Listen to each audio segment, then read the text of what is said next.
I'm Regina, 29 female. For most of my life, I lived by a simple, unspoken rule. My needs came second. I work as a senior financial analyst in a competitive firm, a job that demands precision, logic, and an almost obsessive attention to detail. I live in a modest apartment in the city, a place I chose for its quiet and its proximity to my office, not for its charm. It was my sanctuary, the only space where I wasn't defined by my role in my family. This is the story of how I became the villain in my family's narrative simply by refusing to be their bank account any longer. It's about how my mother, who screamed that I was dead to her, came crawling back when the money dried up, and how the simple word no became the most powerful weapon I ever wielded, shattering the illusion of a family I had spent nearly 3 decades trying to earn a place in. Before this story unfolds, I'd love to connect with you. Please let me know in the comments where you're watching from and what time it is in your corner of the world. It's amazing to see how far these stories can travel. In the ecosystem of my family, every member had a clearly defined role. My mother, Margaret, was the queen bee, a woman who had peaked in her 20s as a local socialite and had spent the subsequent decades coasting on the memory of it. She hadn't worked a day since marrying my father, who passed away 10 years ago. His life insurance payout, which should have been a foundation for her future, was instead treated like a temporary fun fund. It evaporated within 3 years, spent on designer handbags, lavish lunches with friends, and ill-advised investments in pyramid schemes pitched by women just like her. My sister, Lavinia, 3 years my junior, was the golden child. She was beautiful, charismatic, and possessed an effortless charm that I, with my quiet, studious nature, could never replicate. Lavinia was an artist, or so she claimed. In reality, she was an aspiring influencer who spent her days taking perfectly curated photos of a life she wasn't actually living, a life funded entirely by me. Her ventures were always just on the cusp of success, always one brand deal away from making it big. She needed a new camera, a trip to an exotic location for content, a new wardrobe to fit her aesthetic. The list was endless, and the requests were always framed with a dramatic sigh and the implication that I, with my stable but boring job, couldn't possibly understand the pressures of a creative career. And then there was me. I was the scapegoat, but more accurately, I was the utility, the human ATM, the ever-reliable, ever-present safety net. My role was established early on. When my father was alive, he was the provider, and I was the responsible one who got good grades and didn't cause trouble. After he died, the role of provider seamlessly transferred to me. I was 18, just starting my university studies on a full scholarship, when my mother sat me down with a stack of bills. Her eyes, which could produce tears on command, welled up as she explained that his pension wasn't enough. They would lose the house, she'd whispered dramatically. Lavinia wouldn't be able to afford her art supplies. So I got a job. I worked 20 hours a week waiting tables on top of a full course load. Every penny I earned, aside from what I needed for textbooks and instant noodles, went into a joint account. When I graduated and landed my first entry-level analyst position, the expectation was cemented. My salary wasn't my own, it was the family's. I was paying the mortgage on the oversized suburban house I no longer lived in. I was covering the bills for the electricity they never turned off, the premium cable package Lavinia needed for cultural research, and the grocery deliveries filled with organic produce and expensive cuts of meat that I myself couldn't afford. My life became a series of spreadsheets, both at work and at home. At my desk, I managed multi-million-dollar portfolios. At my apartment, I managed my family's bottomless expenses, constantly moving funds around, setting up automatic payments, and fielding calls from my mother about why the credit card was declined. The irony was suffocating. I was a financial expert who was being bled dry by the 2 people who were supposed to care about me most. Any attempt to set boundaries was met with a tidal wave of emotional manipulation. "But Regina, you're so good with money," my mother would coo, as if my competence was a license to exploit me. "We don't know what we'd do without you." This was usually followed by a thinly veiled threat about her health, a mysterious ache, or a sudden bout of stress-induced vertigo that would conveniently flare up whenever I hinted at cutting back. Lavinia's tactics were different. She would frame her dependence as a temporary inconvenience for both of us. "Just until my channel takes off, Reggie," she'd say, using the cloying nickname I hated. "Then I'll pay yo. You back for everything, I swear, I'll buy you a car." The promise was always grand, always just around the corner, and always utterly hollow. She had no intention of ever supporting herself, not when she had me. My friend Jeremy was the only one who saw the situation for what it was. Jeremy and I had gone to university together, and he was now a sharp, no-nonsense lawyer. We'd meet for coffee once a month, and it was my only outlet. "They're financial vampires, Regina," he told me bluntly during one such meeting, after I'd confessed to taking on a small freelance project just to cover Lavinia's surprise networking trip to Miami. "This isn't support. It's exploitation. You're enabling them. When are you going to say no?" I didn't have an answer. The guilt was a cage I had built around myself. My father's last words to me in the hospital were, "Take care of your mother and sister." He had said it with a weak, trusting smile, never imagining that his request would become a life sentence for me. How could I say no? Saying no felt like betraying him. It felt like letting them all down, confirming the deep-seated fear they had instilled in me, that my only value was what I could provide. The dynamic was never more apparent than during family gatherings, which were less celebrations and more showcases for Lavinia. At her 26th birthday dinner, held at a Michelin-starred restaurant that I, of course, paid for, she announced her latest venture, a bespoke jewelry line. She unveiled a single, rather clumsy-looking silver ring, declaring it the prototype for a collection that would revolutionize the industry. My mother wept with pride, holding the ring up to the light.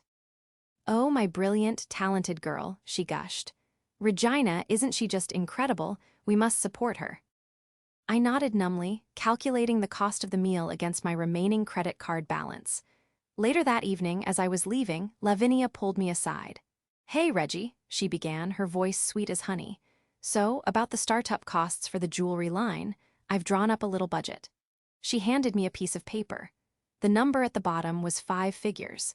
It included the cost of materials, website design, branding, and a research trip to Bali. I stared at the number, and for the first time, a flicker of genuine anger cut through the fog of obligation. "Lavinia, I can't," I said, my voice barely a whisper. "I don't have this kind of money just sitting around." Her face fell instantly. The sweet sister persona vanished, replaced by a cold, calculating glare. "What do you mean you can't?" she hissed. "It's an investment. Do you not believe in me? Or are you just selfish?" Before I could respond, my mother swooped in, having overheard. "Regina, what is wrong with you?" Margot's voice was sharp.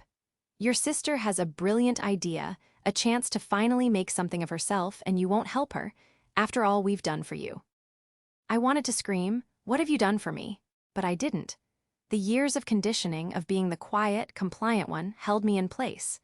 I just stood there speechless as they both looked at me with matching expressions of disappointment and disgust. I was the difficult one, the unsupportive one, the selfish one. The roles were set in stone, and that night I drove home feeling the crushing weight of being the family scapegoat, the one who was only loved when she was paying. The 5-figure demand for Lavinia's jewelry business became a constant, oppressive weight in the weeks that followed. It wasn't just a request anymore. It was an expectation, a debt they felt I owed them for the privilege of being part of the family. My every interaction with them was laced with passive aggression. My mother would sigh heavily whenever I was around, complaining about dream crushers and the tragedy of sibling jealousy. Lavinia alternated between giving me the silent treatment and sending me links to gemstone suppliers and web designers, as if my agreement was a foregone conclusion. I was being worn down. The pressure was immense, a constant hum of anxiety in the back of my mind. I started working longer hours, picking up every extra project I could, not because I had agreed to pay, but because I was desperately trying to find a way to make it possible. The thought of their combined wrath if I said a final, definitive no was terrifying.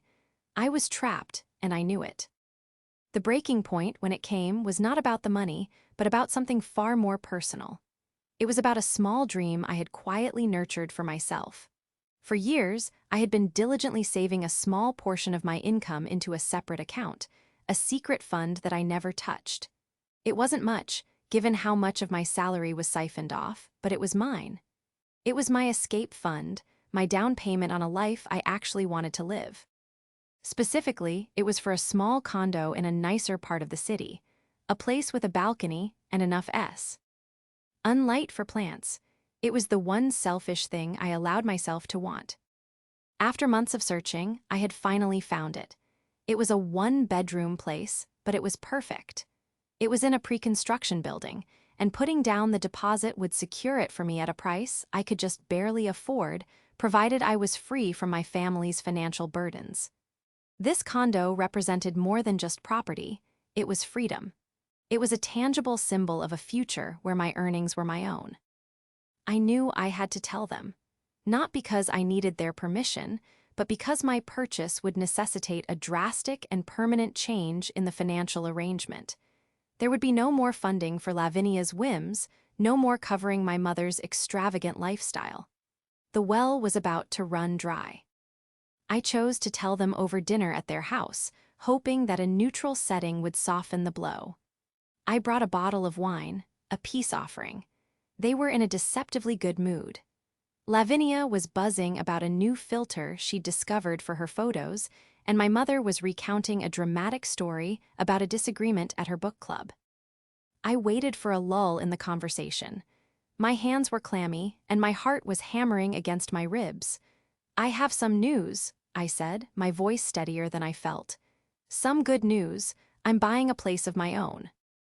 The silence that followed was deafening. My mother's smile froze on her face. Lavinia slowly lowered her phone, her eyes narrowing. "You're what?" Margaret asked, her tone icy. "I'm buying a condo," I repeated, trying to inject some enthusiasm into my voice. "I've been saving for years. The deposit is due next month.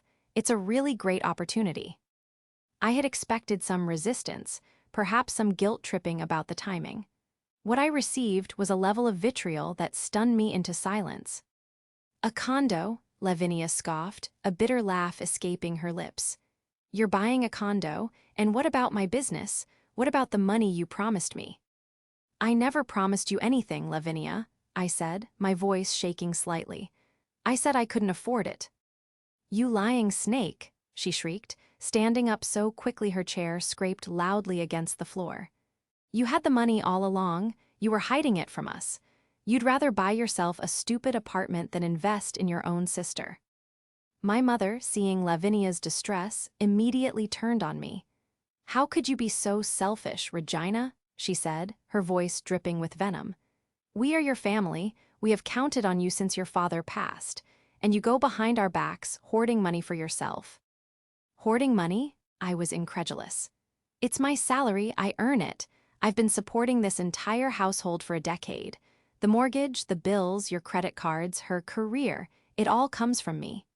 For the first time, I was raising my voice, the years of repressed frustration finally boiling over. "Don't you dare take that tone with me," Margaret screeched, her face contorted with rage. "We are entitled to that money. It's the least you can do. You have a good job because we supported you, we encouraged you." It was a lie so audacious I almost laughed. They had never once asked about my job, except to find out when my bonus was paid out. They saw my career not as an achievement, but as a resource to be tapped. The argument escalated into a full-blown screaming match. It was a hurricane of accusations and insults. I was selfish, ungrateful, a traitor. I was spiteful and jealous of Lavinia's talent and beauty. I was throwing away my money on a shoebox in the city when it could be used for something important for family. The final blow came from my mother. Lavinia was sobbing hysterically, fat, crocodile tears streaming down her perfectly made-up face. Margaret wrapped a protective arm around her, glaring at me as if I were a monster. "I see now," my mother said, her voice low and trembling with fury. "I see what you are. You are not my daughter. You are a cold, heartless snake. If you choose this apartment over your family, then you are choosing to have no family at all." She took a deep breath, her eyes locking onto mine. "You have to make a choice, Regina, right now. It's us, or it's that pathetic little apartment. If you walk out that door to sign those papers, you are dead to me. Do you understand? Dead." The ultimatum hung in the air, thick and suffocating. For a split second, I faltered. The threat was terrifying, a direct hit on my deepest fears of abandonment. But then I looked at them, my weeping sister, whose tears were a performance, and my furious mother, whose love was clearly conditional on my compliance. And in that moment, something inside me snapped. The cage of guilt I had lived in for so long didn't just unlock, it shattered. I looked my mother dead in the eye. "I see," I said, my voice eerily calm. "Then I guess this is goodbye." The silence that followed was broken only by Lavinia's gasp. "Margit." S. face went from red with rage to pale with shock. She had expected me to crumble, to beg for forgiveness, to promise them anything they wanted. She never, in a million years, expected me to call her bluff. Walking out of that house was like stepping out of a pressure cooker. The air outside, cool and crisp, felt like the first breath of air after being held underwater for too long. I got into my car and sat there for a long moment, my hands shaking on the steering wheel. The finality of my own words echoed in my ears. Then I guess this is goodbye. I had done it. I had actually done it. A part of me expected the front door to fly open, for my mother to run out, maybe not apologizing, but at least retracting her horrifying ultimatum. But the door remained shut. The house was silent. They were letting me go. The message was clear. My utility had expired, and therefore so had their love for me. The drive back to my apartment was a blur. The initial surge of adrenaline gave way to a profound, hollow ache. It wasn't just anger, it was grief. I was mourning the loss of a family I realized I had never truly had. The family I had been serving and sacrificing for was a fiction, a transactional relationship where I was the sole contributor. My mother's words, "You are dead to me," played on a loop in my head. It was the cruelest thing anyone had ever said to me, and it had come from the one person who was supposed to love me unconditionally. When I walked into my small, quiet apartment, the reality of the situation crashed down on me. I was completely, utterly alone. I sank onto my sofa, the silence of the room amplifying the turmoil in my mind. For the first time in my adult life, I had no one to answer to but myself. The feeling was equal parts terrifying and liberating. I pulled out my phone and my laptop. The rage had subsided, replaced by a cold, clear focus. My mother had declared me dead to her. It was time to make that a financial reality. My fingers flew across the keyboard. As a financial analyst, my entire life was organized, compartmentalized, and digitized. I had set up all of their accounts, all of their payments. I had every password, every login, every account number memorized. I was the architect of the very system that was now draining my lifeblood, and I was about to dismantle it piece by piece. First, I logged into the joint account I shared with my mother, the one my entire paycheck was deposited into. I transferred every single cent of my last paycheck, which had cleared just the day before, into my personal, secret savings account, the condo fund. The joint account, which just moments before held thousands of dollars, now contained a balance of $17.34. Next, I went through the list of automatic payments linked to that account. The mortgage for her house, payment canceled. The electricity bill, autopay disabled. The water bill, canceled. The premium cable and internet bundle, canceled. The 3 credit cards in her name, which I paid off in full every month. I removed my payment information and canceled the autopay schedules. Lavinia's cell phone plan, which was under my family plan. I initiated the process to have her line disconnected at the end of the billing cycle. Each click of the mouse was a severance, a cutting of a financial cord. It wasn't done out of spite, not entirely. It was a matter of survival. My mother had kicked me out of the family. She had disowned me. A dead person can't pay bills. A ghost can't cover a mortgage. I was simply honoring her declaration. The most difficult part was the mortgage. I knew that without my payment, the bank would send a notice within weeks. Default would follow soon after. The house, the one my father had worked his entire life to pay for, the epicenter of their comfortable existence, was now in jeopardy. A pang of guilt hit me, the ghost of my father's request to take care of them. But what would he have said if he'd seen how they were treating me? Would he have wanted me to set myself on fire to keep them warm? I had to believe he wouldn't. This wasn't taking care of them, this was enabling their cruelty. After an hour of methodical and emotionless work, it was done. I had surgically removed myself from their financial lives. I leaned back in my chair, feeling a strange sense of calm. The storm was coming, I knew that. But for now, in the quiet of my apartment, there was peace. I called the one person I knew would understand. "Jeremy," I said, my voice cracking slightly when he answered. "Regina, what's wrong? You sound awful." "She kicked me out," I whispered, and then the whole story came pouring out. The condo, the argument, the ultimatum. She said I was dead to her. Jeremy listened patiently, letting me get it all out. He didn't interrupt, didn't say, "I told you so." When I was finished, his voice was firm. "Good," he said. "Good?" I asked, taken aback. "Yes, good," he repeated. "This is the best thing that could have happened to you, Regina. It's the shock you needed to finally break free. You're out. Now you just have to stay out. Did you sign the papers for the condo yet?" "The appointment is tomorrow morning," I said. "Keep it," he said. "Don't you dare cancel, and block their numbers. Both of them. Right now, you need a clean break. No angry voicemails, no tearful manipulative texts, just silence. Can you do that?"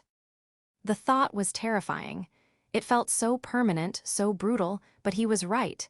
Any communication would just be an invitation for more abuse, more manipulation. I took a deep breath. "Okay," I said. "I can do that." We talked for a little longer, and his calm, logical advice was an anchor in my emotional storm. After we hung up, I opened my phone's contact list. I found Mom and stared at the name for a long moment. My thumb hovered over the block button. I thought of her face, twisted in rage, as she spat out those horrible words. I pressed the button. Then I did the same for Lavinia. The silence that followed was absolute. No calls could get through. No texts could reach me. It was a cold, hard, digital wall. I had been excommunicated, and now I had bolted the door from my side. The goodbye was complete. All that was left was to wait for the fallout. The first few days of my new, solitary life were surreal. I woke up each morning with a jolt of panic, my mind immediately going to the fight, to the finality of it all. Then, a strange sense of calm would wash over me. I went to work. I ate dinner alone. I read a book. My phone remained silent. The absence of their constant demands, their manufactured dramas, was like the cessation of a chronic headache I hadn't even realized I had until it was gone. The morning after the fight, I walked into the bank and signed the papers for my condo. I transferred the deposit, a sum that represented years of quiet defiance and secret hope. The loan officer, a cheerful woman named Mrs. Gable, shook my hand warmly. "Congratulations, miss," she said. "This is a big step." It felt like more than a step. It felt like a leap into a different life, a life that was entirely my own. The first indication that the fallout had begun came about 5 days after I had cut off the funds. It was a Friday afternoon, and I was just wrapping up a project at work when I received an email from an unknown address. The subject line was simply urgent. My heart skipped a beat. I opened it. It was from Lavinia. Her usual breezy, text-speak style was gone, replaced by frantic, poorly punctuated sentences. "Regina, where are you? Mom's credit card was declined at the grocery store. The whole cart. It was so embarrassing. And my phone is going to be shut off. Did you forget to pay the bills? Call me right now." I stared at the email. My first instinct was a familiar pang of anxiety, the conditioned response to fix their problems. But I pushed it down. "You are dead to me," my mother's voice echoed in my head. I took a deep breath, moved the email to my trash folder, and then permanently deleted it. Jeremy was right. Silence was the only answer. The next attempt at contact was more insidious. A few days later, I received a friend request on a social media platform from a name I didn't recognize. The profile picture was a generic flower. Curious, I clicked on it. There were no posts, no other friends. It was a freshly made, anonymous account. I ignored it. An hour later, a message request popped up from the same account. It was my mother. "Regina, I know you're seeing this, T." He message began, "Your sister is a mess. The mortgage payment was returned for insufficient funds. What is going on? Did you lose your job? You can tell us, darling. We're your family. We can get through this together. Please just call me." The whiplash was staggering. The rage-filled monster who had disowned me was gone, replaced by a concerned, loving matriarch. The manipulation was so blatant, so transparent, it was almost comical. The "did you lose your job?" line was a classic Margit move, framing my actions not as a deliberate choice, but as a failure on my part that they, in their infinite grace, would be willing to forgive. She couldn't conceive of a world where I would willingly defy her.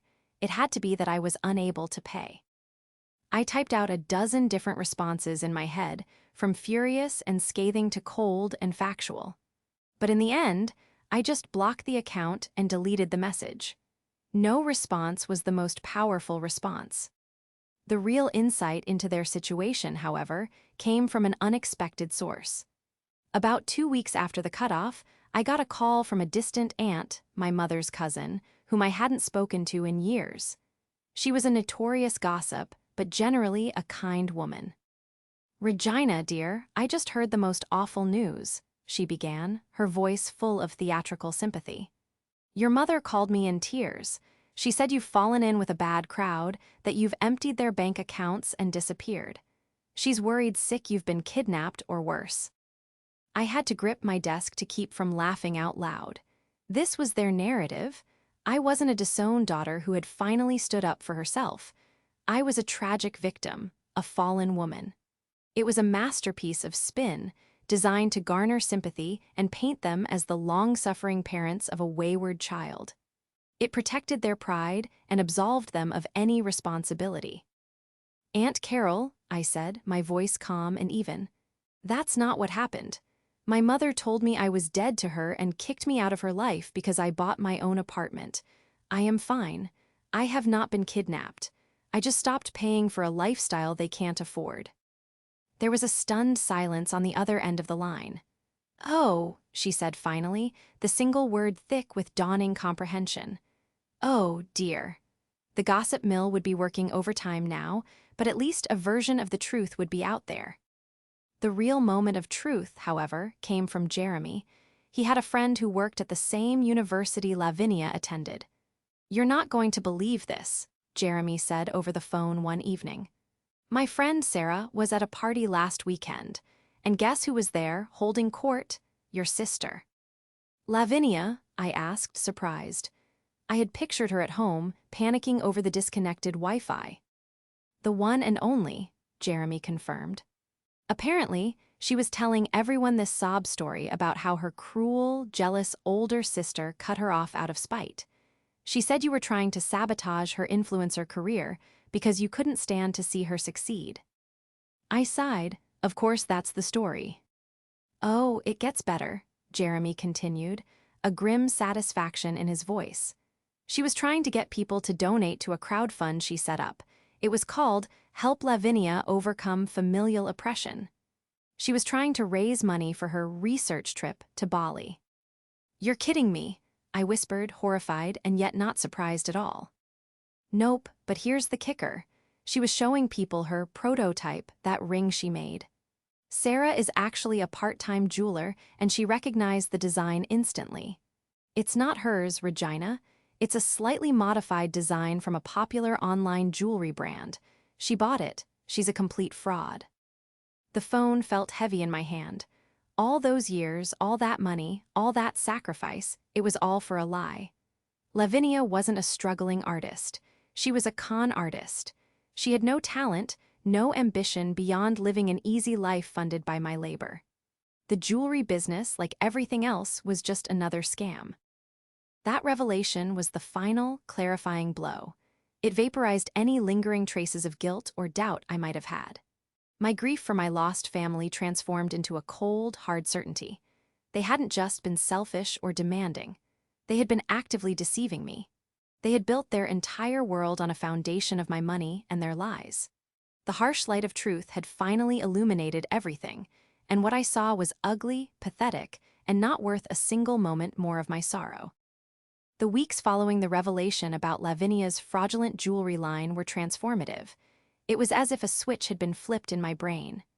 The emotional turmoil, the grief, the guilt, the anger, began to recede, replaced by an overwhelming sense of clarity and purpose.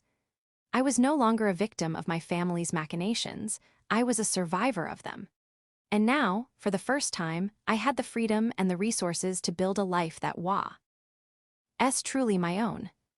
The first, most tangible change was my financial health. For the first time in my adult life, my entire paycheck belonged to me. After my mortgage payment, utilities for my own apartment, and contributions to my retirement fund, I still had a surplus of money. It was an astonishing amount. I looked at my bank statement one evening and realized that the sum I was now able to save each month was almost equal to the amount I had been funneling to my mother and sister. The sheer scale of their dependency, laid out in black and white, was staggering. With this newfound financial freedom, I began to invest in myself. I hired a personal trainer, something I'd always wanted to do but had never been able to justify the cost. I started taking a pottery class on weekends, rediscovering a creative side I had suppressed for years. I bought new clothes that weren't from the clearance rack. I even started planning a real vacation, a trip to Italy, a place I had dreamed of visiting since I was a child. These weren't extravagant purchases. They were investments in my own happiness and well-being, things my mother and sister had unknowingly denied me for a decade. My apartment, which had once been just a place to sleep, began to feel like a real home. I bought plants, a comfortable new sofa, and art for the walls. It was a space that reflected me, not my obligations. My friend Maya, a registered nurse with a knack for interior design, came over one Saturday to help me paint. As we rolled a calming shade of green onto the living room walls, she looked at me and smiled. "You look different, you know," she said. "Different how?" I asked, wiping a smudge of paint from my cheek. "Happy," she said simply. "Genuinely happy. Your shoulders aren't up by your ears anymore. You're lighter." She was right. I felt lighter. The constant, low-grade stress that had been my companion for so long had vanished. My work performance improved. My boss commented on my renewed focus and offered me the lead on a major new account. I was thriving, personally and professionally, in a way I never had before. I continued to maintain a strict no-contact policy. New anonymous social media accounts would pop up every now and then, sending pleading or angry messages, and I would block them without reading past the first sentence. They tried to get to me through other relatives, but after my conversation with Aunt Carol, most of them seemed to understand that there was more to the story than Margaret was letting on. The narrative had shifted. I was no longer the villain or the victim. I was simply someone who had moved on. The construction on my new condo was progressing ahead of schedule, and the move-in date was set for just a few months away. The prospect of having a home that I owned, that was mine from the ground up, filled me with a quiet, profound joy. One evening, Jeremy called me. "I have an update for you if you want it," he said, his tone cautious. "About them?" I asked. "Yes, you don't have to hear it if you don't want to." I hesitated for a moment, then sighed. "No, it's okay. I want to know." I was detached enough now that it felt less like family drama and more like a case study. "All right," he said. "Well, the bank officially started foreclosure proceedings on your mother's house last week. The notice was posted." I felt a brief, phantom pang of sadness for the house itself, a place filled with memories of my father. But the feeling passed quickly. It was a house, not a home. A home is built on love and respect, not on exploitation. "And Lavinia?" I asked. "She dropped out of university," Jeremy said. "Apparently, her crowdfunding campaign was a spectacular failure. It raised a grand total of $50, probably from her own mother." After her jewelry business was exposed as a sham among her friend group, she became a bit of a social pariah. Sarah told me she deleted all her social media accounts and has essentially gone into hiding. So their world, built on my money and their lies, was crumbling, just as it was always destined to do once the foundation was removed. I didn't feel a sense of triumphant revenge or vindictive pleasure. I just felt a quiet, somber sense of validation. This was not something I had done to them. It was the natural consequence of their own actions. They had built a house of cards, and all I had done was refuse to be the table it stood on. "Thank you for telling me, Jeremy," I said. "It's good to know." "You're building a good life for yourself, Regina," he said warmly. "Don't ever let them make you feel guilty for that." "I won't," I promised, and I knew I meant it. My path was clear now. It was a path I was forging on my own terms, paved with self-respect and financed by my own hard work. The ghosts of my past were finally behind me. I was moving forward into the sunlight, and I had no intention of ever looking back, or so I thought. Life continued on its new, peaceful trajectory for another month. I was settling into a comfortable routine, one that revolved around my work, my new hobbies, and my friends. The upcoming move to my condo was the main focus of my attention. I was picking out furniture, comparing moving companies, and dreaming of my sunlit balcony. The drama with my mother and sister had faded into the background, becoming a closed chapter in a book I had no desire to reread. Then one Tuesday evening, the past came knocking, literally. I was cooking dinner when there was a loud, insistent banging on my apartment door. It wasn't the polite knock of a neighbor or a delivery person. It was frantic, desperate. My building has good security, so I wasn't scared, just annoyed and deeply suspicious. I looked through the peephole, and my blood ran cold. It was my mother, Margaret. I hadn't seen her in person in almost 4 months. The woman standing in the hallway was a shadow of the immaculately put-together Queen Bee I remembered. Her expensive blonde hair was messy, with dark roots showing. She wore a stained tracksuit instead of her usual designer casuals. Her face was pale, puffy, and etched with lines of stress I had never seen before. She looked her age, and then some. Beside her stood Lavinia, looking even worse. Her face was bare of its usual thick makeup, revealing blotchy, sallow skin. She was gaunt, her eyes wide and haunted. She clutched my mother's arm like a frightened child. My first instinct was to do nothing, to stand there in silence until they gave up and left. But the banging was relentless, and I could hear my mother starting to sob loudly in the hallway. My neighbors would be calling security soon. Against my better judgment, I unlocked and opened the door, but I left the security chain on. I opened it just a crack. "What do you want?" I asked, my voice flat and devoid of emotion. Margaret's face crumpled completely when she saw me. "Regina, oh, thank God," she cried, pushing against the door. "Let us in, please. We need to talk to you." "We have nothing to talk about," I said, my hand firm on the door. "You made your position very clear. I'm dead to you, remember."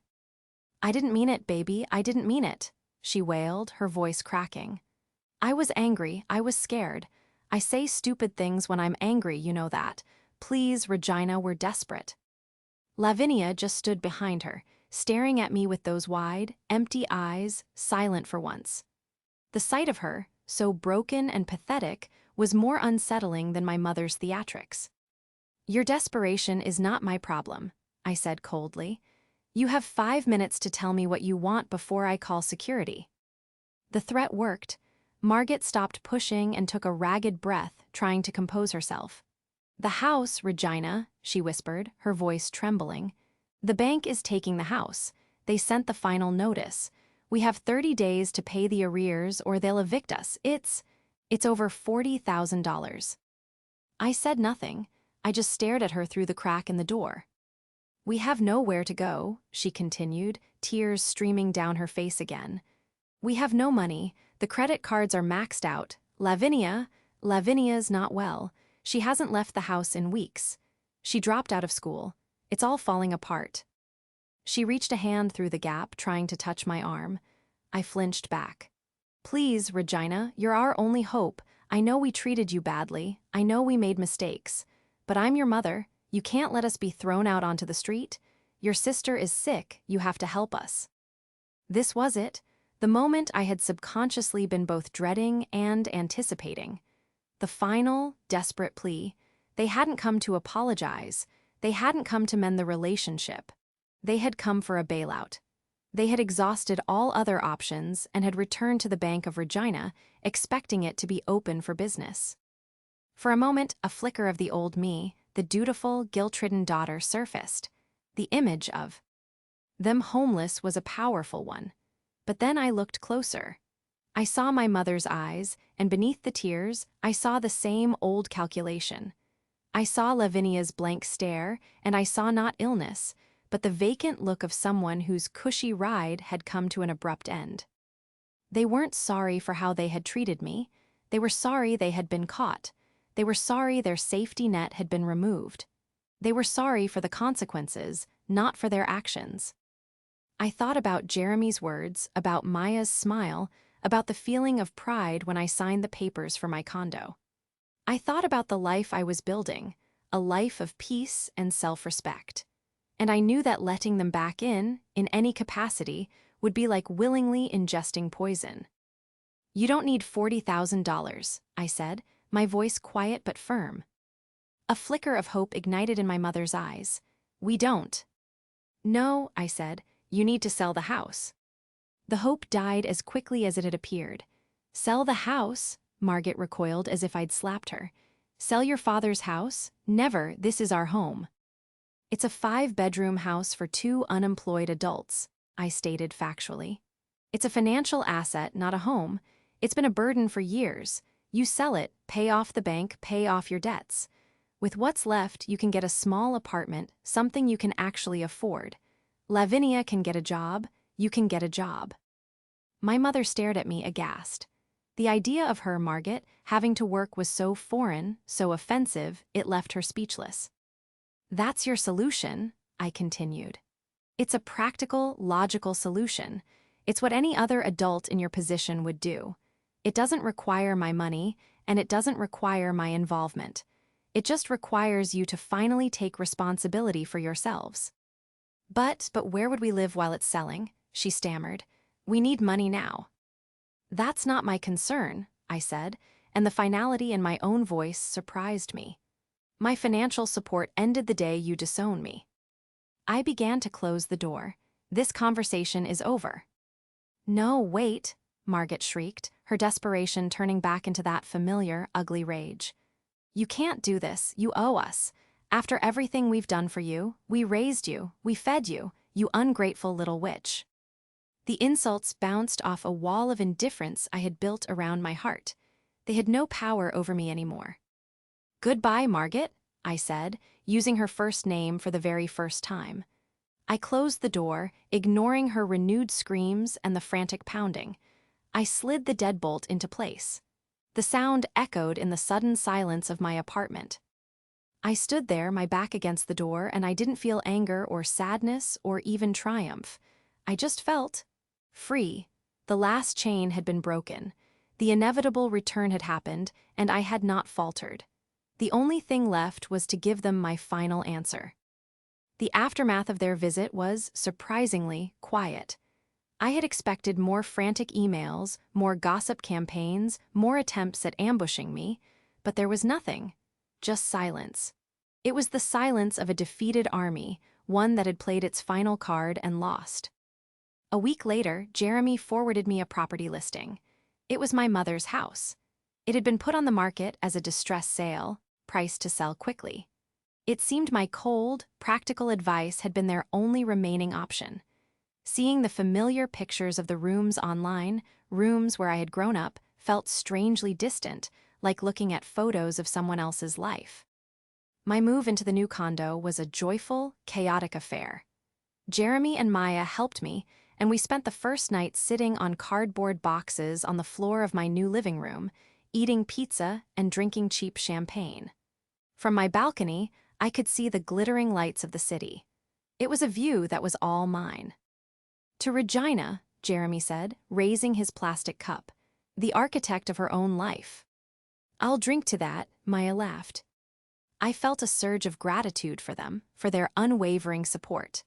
They were my real family, the family I had chosen, not the one I had been born into.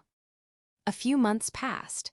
I was settled in my new home, thriving at work, and genuinely enjoying my life. I hadn't heard a single word from Margit or Lavinia. I assumed they had sold the house and moved on, fading into the background of my life as unpleasant memories. Then, one afternoon, I received a letter. It was forwarded from my old apartment. The handwriting on the envelope was my mother's. My first impulse was to throw it away unopened. What more could there possibly be to say? But curiosity, and perhaps a need for absolute closure, got the better of me. I sat on my new sofa, the afternoon sun streaming through the window, and opened it. The letter was several pages long, written in my mother's looping, dramatic script. It was not the angry, manipulative diatribe I had expected. It was something far more pathetic, a confession. S. He wrote about how, after the house was sold and the debts were paid, there was very little money left. Far less than she had imagined. They had been forced to move into a tiny, run-down, one-bedroom apartment in a bad part of town. She wrote about the shock of having to budget for groceries, of taking the bus because she couldn't afford a car. She wrote about Lavinia. Without my money to fund her delusions, she had completely unraveled. She spent her days in their tiny apartment, refusing to look for work, blaming my mother for their predicament. The golden child had become a bitter, resentful burden.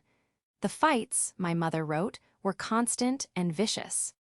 The letter was a litany of complaints and self-pity, but woven throughout it was a thread of dawning, horrifying awareness. "I don't know how you did it," she wrote in one passage. "Running a whole household, paying for everything, working all the time. I never understood the pressure you were under. I thought the money just appeared. I see now that it didn't." The final paragraph was the one that stuck with me. "I know I don't deserve to ask this," it read. "I know the horrible things I said. But I am begging you, Regina, please reconsider. We don't need the old life back, just a little help. Enough for a nicer apartment, enough so Lavinia can get some help. I was wrong, I admit it. I was a terrible mother. But you are my daughter, and I love you. Can't you find it in your heart to forgive me and help your family one last time?" She had finally said it.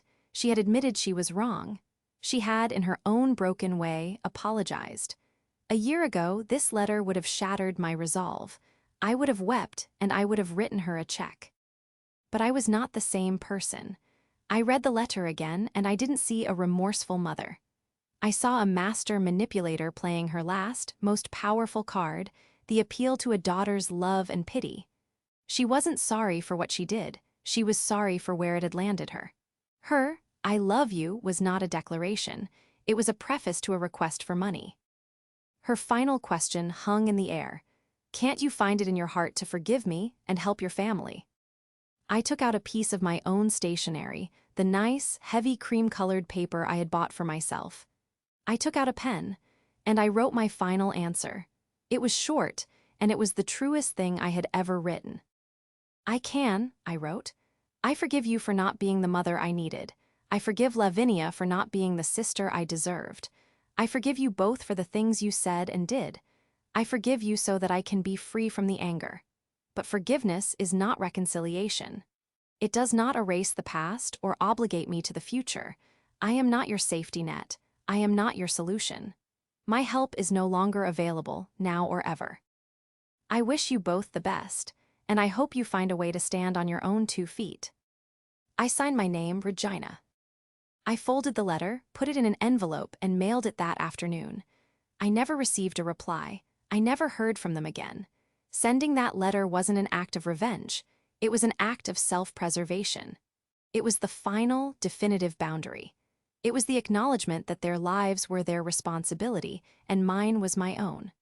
My answer hadn't just broken her hope for more money, it had broken the final chain that bound me to them. And in its place, it left me with something far more valuable: peace.